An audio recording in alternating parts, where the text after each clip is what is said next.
Maghahanap tayo ng 10 tao, dapat mabunot nila yung color pink. Pag nabunot nila yung color pink, nanalo siya ng 1,000 pesos. So 10 tao yun, pag lahat sila nabunot to, pink, meron siya 10,000 pesos. Okay? Pero ito yung twist. Pag nabunot naman nila tong walang kulay, meron kang parusa. Pagdasal niyo ako mga besties. Let's go! Excuse me!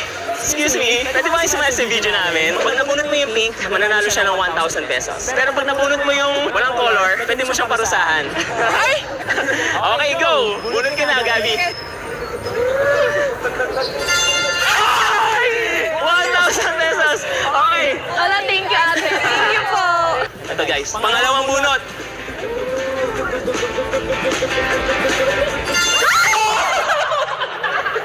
Meron na siyang 2,000! Saan na naman ito?